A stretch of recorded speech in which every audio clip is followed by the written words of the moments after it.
दोस्तों, आज का सब्जेक्ट है सर्वाइकल स्पॉन्डिलोसिस। सर्वाइकल स्पॉन्डिलोसिस, जिसे रीढ़ की हड्डी का एक बीमारी कहा जाता है, जो अपने गर्दन का जो पोर्शन होता है वहाँ पे उनका प्रॉब्लम शुरू होता है। तो उसमें एक बार अगर ये प्रॉब्लम शुरू हो गई तो बहुत सारे लक्षण उनके साथ में दिखना शुरू हो जाते हैं। तो उनमें सबसे पहले सर्वाइकल स्पॉन्डिलोसिस में क्या लक्षण होते हैं?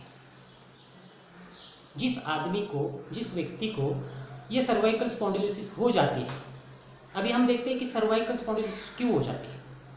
कुछ लोगों को कंप्यूटर पर बैठने की, ड्राइविंग सीट पर बैठने की, एक ही पोजीशन में बैठकर काम करने की आदत होती है, जिससे क्या होता है कि अपने रीढ़ की जो हड्डी है, गर्दन की जो हड्डी है, उसमें एक गैप आ जाता है, उसमें एक थोड़ा गैप आ जाता है, जिसकी वजह से वहाँ की जो नस होती है वो दब जाती है, और दबने के बाद में वहाँ पर पेन शुरू हो जाता है।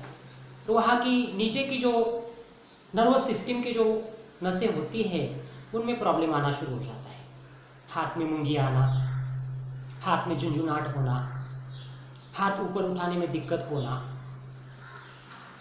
कभी कभी पेशेंट चक्कर आके भी गिर जाता है। बहुत सारे पेशेंट में 10-10 मिनट में, 20-20 मिनट में चक्कर आके गिरने की आदत होती है। वो जैसे ही बेड से उठे उन्हें वापस चक्कर आना शुरू हो जाता है। लोगों को लगता है कि क्या प्रॉब्लम है, पता नहीं चलता, लेकिन अगर स्पाइन का एक्सरे किया जा रहा है तो उसमें मालूम पड़ जाता है कि भाई क्या प्रॉब्लम है। तो ऐसा ये सर्वाइकल स्पॉन्डिलोसिस का जो प्रॉब्लम है, बहुत सारे लोगों को तो ट्रीटमेंट उसका एलोपैथी में नहीं मिल पाता। कभी कभी छोटा मोटा प्रॉब्लम है तो ठीक हो भी जाता है, लेकिन कभी कभी उनका ट्रीटमेंट नहीं हो पाता है। इसके लिए बहुत लोग उसमें सफ़र होते रहते हैं। हमारे लाइफ मैनेजमेंट में ऐसे ही कुछ पेशेंट आते हैं जो सर्वाइकल स्पॉन्डिलोसिस और लंबर स्पॉन्डिलोसिस, कमर की जो प्रॉब्लम है, नेक के जो प्रॉब्लम है, उसमें से वो हमेशा के लिए निकल जाते हैं। तो दोस्तों, ये सर्वाइकल स्पॉन्डिलोसिस का जो प्रॉब्लम है, उसके लिए लाइफ मैनेजमेंट में पेशेंट कैसे ठीक होकर जाते हैं, ऐसे ही एक पेशेंट है जो 10 मिनट में बहुत सारे डॉक्टर के पास में घूम के आए थे, 10-10 मिनट में उन्हें चक्कर आके वो गिर पड़ते थे। देखिए, उनका जो एक्सपीरियंस है हम शेयर करते हैं, क्या करते हो। आज आपण 76 वर्षाच्या एक आजी आहेत, त्यांना कमरेमध्ये गॅप होता आणि बऱ्याच 4 वर्षापासून ते अंथरुणावर खेळून होते। तर त्यांनी खूप त्रास काढला आणि आज ते आपल्या हॉस्पिटलमध्ये बसलेले आहेत, लाईफ मॅनेजमेंट हॉस्पिटलमध्ये डॉक्टर जितेंद्र पाटील यांच्या। तर त्यांनी 11 दिवसाची एक फिजिओथेरपी घेतलेली आहे। त्या फिजिओथेरपीच्या दरम्यान त्यांना काय अनुभव आला या संदर्भात आपण आज त्यांच्याशी चर्चा करणार आहोत। तर आई, आपलं आधी नाव सांगा। लक्ष्मी शेखर पाटील, वडवली। वडवली? हां, वडवली, राहणार वडवली। बरं, आपल्याला 4 वर्षापासून समजलं की काय त्रास होता आपल्याला? 4 वर्षापासून कमरेचा त्रास होता, पायांचा त्रास होता। ओके। हां, 4 वर्ष फुल काढली, फुल काढली, खूप त्रास काढला? खूप म्हणजे एकदम फिरवली पण दवाखान्यात। चालता येत नव्हतं तुम्हाला? चालता येत नव्हता, बोलता येईनसं, थोडा चालला तर आवेश बनवायचा। त्याच्याकरता 4 वर्ष बाहेर पण येऊ घरातल्या, मी घरातच राहिलो, मी कोणत्या घरी पण गेलो मी। बरं, जेवण वगैरे कसं व्हायचं? जेवण म्हणजे काय केलं, एक टाईम आपल्याला उठता नाही, मग आपल्याला बाथरूमला जायला त्रास होता ना, मी एकच टाईम जेवण केला।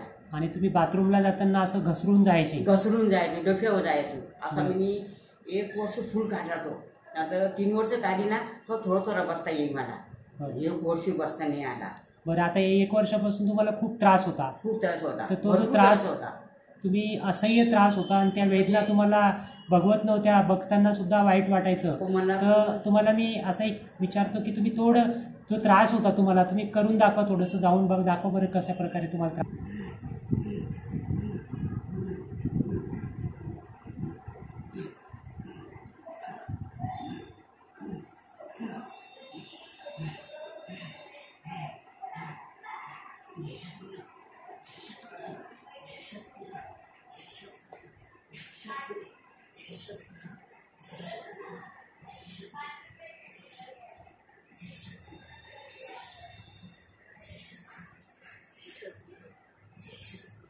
घरच्या घरी राहण, तुला जशी ठेवायची तशी तू ठेव, तुझी आज्ञा ये तशी मी राहण.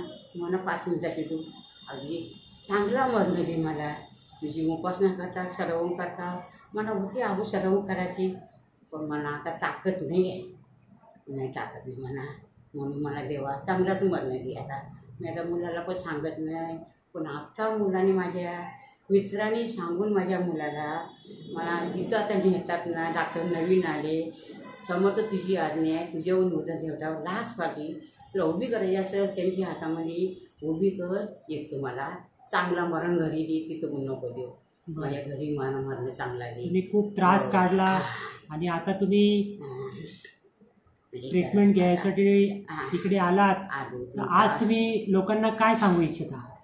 आता लोकांना सर्वांना माहीत आहे मी त्रास काय देतो. आता इथं आलं की तुम्हाला आराम झाला ना, सारखी झाली मी, चांगली झाली मी, बोलायला लागली मी, बाहेर फिरायला लागलो, सगळी माणसं मला आता बघायला लागली ना. त्यांना आता विश्वास गावला डॉक्टरचा ना, तर डॉक्टर चांगला आहे मनुष्य. पण मी काय बोलतो, डॉक्टर चांगला आहे नवीन झाले त्या मी होता माझ्या घरी आली माणसं आहे ना, पण त्यांना मग देवाची आज्ञा आहे, तुम्ही जाऊ शकता तिथं तुम्ही आता बोलू का. ते डॉक्टर लोक तर खूप साध आहेत, पण आपली बिमारी आधी जातं, जी आपल्याला विचारतात ना आपल्याला ती आपली बिमारी आधी हातं. पण तुम्ही ना जाऊ शकता तिथं. सर्वांना चांगला मी आता रात्री माणसं आली ना चिटवाची त्यांना पण चांगला, तेव्हा मनवाल्यांना पण चांगला मी तुम्ही जाऊ शकता. का तुम्हाला खूप माणसं बघायला येतात. मी होते तशी ना, मी कुठे गेलेलीच नाही. कुटुंब खूप मोठं होतं तुमचं आणि तुमच्यावर सगळ्यांचं खूप प्रेम होतं. 40 पोरी आता आमच्या 20 पोरी झाल्या, म्हणजे 60 पोरी मला बघून गेली आता. बरं. 60 पोरींना विश्वास नव्हता. आई वाचन म्हणून, चाची वाचन म्हणून असा विश्वास नव्हता त्यांना. व त्यांना सांगला डॉक्टर हाय बाई कल्याणला नवीन झाले, आता कालपासून बोर्ड लावले, तुम्ही जाऊ शकता, तुम्ही कुठलीही बिमारी यांना सांगू शकता बोलून. व ते असं नाही न बोलत, जा तुम्ही बिनधास्त तुम्ही जा. बघा बोलतं काकी हो बरोबर झाला, आज तुझी एवढी हालत असताना तुझी बोलतं तू पोरगा आलता बघायला ना, मी गेलो काकीला अशी घुसळता तर काकी घुसले नाही, काकी इकडे पायानं पण घुसले नाही.